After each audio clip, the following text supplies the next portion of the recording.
சின்ன மருமகள்ல அடுத்து என்ன நடக்க போகுது அப்படின்னு பாத்தீங்கன்னா கண்மணியும் ஆறுமுகமும் முதலிரவுக்கு தயாராயிட்டு ரூம்குள்ள போயிடுறாங்க.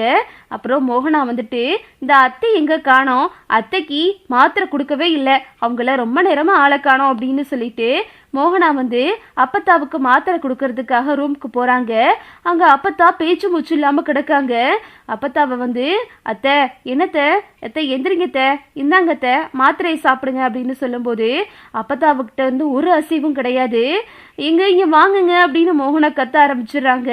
எல்லாரும் சுத்தி வந்துடுறாங்க. எங்க அம்மா அத்தையை தொட்டு பாருங்க, அத்தைக்கு உடம்பெல்லாம் ஜில்லுன்னு இருக்குங்க, பேச்சு மூச்சு இல்லாம கிடக்குங்க அப்படின்னு சொல்லிட்டு மோகனா சொல்லவும் என்ன மோகனா சொல்ற அப்படின்னு ராஜாங்க சன்னாசி எல்லாரும் ஓடியாந்துடுறாங்க. எல்லாரும் ஓடியாந்து அப்பத்தாவை தொட்டு பாக்குறாங்க. அப்பத்தா பேச்சு முச்சு இல்லாம இருக்கவும் எல்லாரும் பயந்து அழுக ஆரம்பிச்சிடுறாங்க. சாவித்திரி வந்து அம்மா என்னம்மா ஆச்சு உனக்கு, ஏமா அப்படி கிடக்க, எந்திரிமா அப்படின்னு சாவித்திரி ஒரு பக்கம் கத்துது. எல்லாரும் சுத்தி நின்று அழுகுறாங்க. அப்புறம் அப்பத்தாவை வந்து நாடி பிடிச்சி பார்த்தா அவங்களுக்கு இதே துடிப்பே இல்லை. ஐயா அம்மா இறந்துட்டாங்கய்யா அப்படின்னு சொல்லிட்டு சொல்லவும் ராஜாங்க அழுக ஆரம்பிச்சிடுறாரு. இங்கிட்ட சன்னாசி எல்லாரும் ஒரே அழுக, ஐயோ அம்மா என்னை விட்டு போயிட்டியம்மா அப்படின்னு சொல்லிட்டு ஒட்டுமொத்த குடும்பமும் அழுதுகிட்டு இருக்கு. அப்பத்தாவுக்கு செய்ய வேண்டிய சடங்கெல்லாம் பண்ணிட்டு நெத்தில காசெல்லாம் வச்சு இங்க அப்பத்தாவுக்கான இறுதி சடங்குக்கான வேலையெல்லாம் நடந்துகிட்டு இருக்கு. ஊர் மக்கள்லாம் வந்து அழுதுகிட்டு இருக்காங்க. ராஜாங்க ஒரு பக்கம் அழுதுகிட்டு இருக்காரு. அப்பத்தா வீட்டுல ஒப்பாரியெல்லாம் நடந்துகிட்டு இருக்கு. இங்கிட்டு தமிழ் இந்த விஷயத்த கேட்டு ஓடி வர்றாங்க. அப்பத்தாவை பார்த்துட்டு தமிழ் ஒரு பக்கம் அழுகுறாங்க.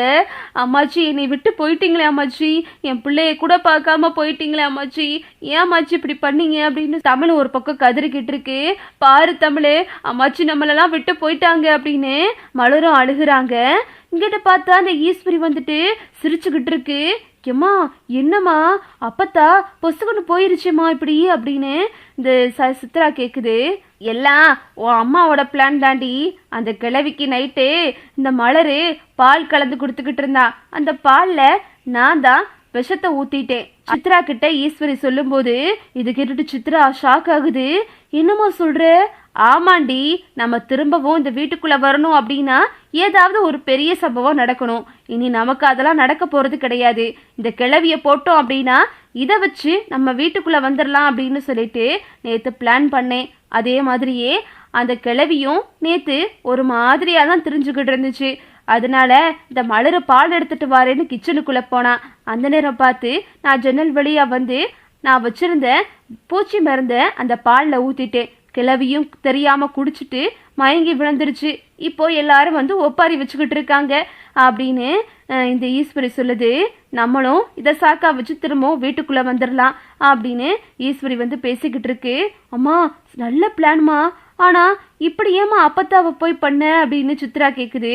அடியே நீ இந்த விஷயத்துலலாம் தலையிடாதடி, நீய கூட்டத்தோட கூட்டமா உட்காந்து அழகு, அப்பதான் நம்ம மேல சந்தேகம் வராது அப்படின்னு ஈஸ்வரி சொல்லிக்கிட்டு இருக்கு. ஈஸ்வரி வந்துட்டு அப்பத்தாவை கொண்டுட்டு ரொம்ப சந்தோஷமா வீட்டுல தெரிஞ்சுக்கிட்டு இருக்கு. ஆனா அது முகத்துல ஏதோ ஒரு பயமும் தெரியுது. அப்புறம் இந்த ஈஸ்வரி வந்துட்டு நம்ம சித்ரா கிட்டையும் குசு குசுன்னு அப்பப்ப பேசிக்கிட்டே இருக்கு. சாவித்திரி வந்து இன்னும் தாமரை உன் அத்தைக்காரி ஏதோ குசு குசுன்னு பேசிக்கிட்டே இருக்கா, அப்பதிருந்து ஆத்தாள மகளும் அப்பதிருந்து ரொம்ப நேரம் பேசுற மாதிரியே தெரியுது, எதையோ நமக்கு தெரியாம மறைக்கிறாளுகளோ அப்படின்னு இந்த சாவித்திரி வந்து தாமரை கிட்ட சொல்லுது. அம்மா ஏமா அவங்களெல்லாம் பார்த்துக்கிட்டு இருக்க, அம்மாச்சியே போயிருச்சு நம்மளை விட்டுட்டு அப்படின்னு சொல்லிட்டு இங்க தாமரை பேசிக்கிட்டு இருக்கு.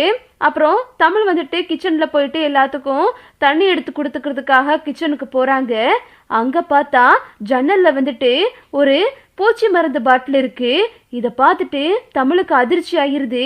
என்னது இது பூச்சி மருந்து மாதிரி இருக்கே அப்படின்னு சொல்லிட்டு அப்புறம் மலரை கூப்பிடுறாங்க. அக்கா ஒரு நிமிஷம் வாங்கக்கா அப்படின்னு சொல்லிட்டு தனியா கூப்பிட்டதும் என்ன தமிழ் எதுக்காக இங்க கூப்பிட்ட அப்படின்னு மலர் கேக்குறாங்க.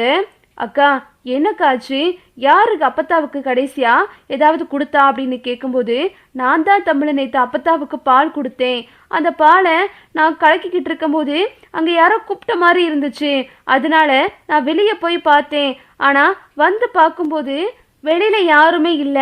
அப்புறம் வந்து அப்பத்தாவுக்கு பால் எடுத்து கொடுத்துட்டு போயிட்டேன் நானு. அப்பதான் மோகனாத்த அப்பத்தாவுக்கு மாத்திரை எடுத்து கொடுக்கலான்னு வரும்போது அவங்க மயங்கி கிடந்திருக்காங்க அப்படின்னு நடந்த விஷயத்தெல்லாம் மலர் சொல்லவும் இங்க தமிழுக்கு சந்தேகம் வருது. அப்புறம் ஈஸ்வரியையும் பாக்குறாங்க. அப்புறம் தமிழ் வந்துட்டு சேது கிட்ட சொல்றாங்க, எங்க நான் உங்ககிட்ட கொஞ்சம் தனியா பேசணும் அப்படின்னு சொல்லும்போது, என்னடி இப்போ உனக்கு பேச்சு வண்டி கிடக்கு, எங்க அப்பத்தாவே இல்ல, நீ எதுக்கடி இப்போ வந்து தனியா கூப்பிட்டுக்கிட்டு இருக்க அப்படின்னு சேது சத்தமா பேசுறாரு. கொஞ்சம் ஒரு நிமிஷம் வாங்குங்க அப்படின்னு தமிழ் தனியா கூட்டிட்டு போறாங்க.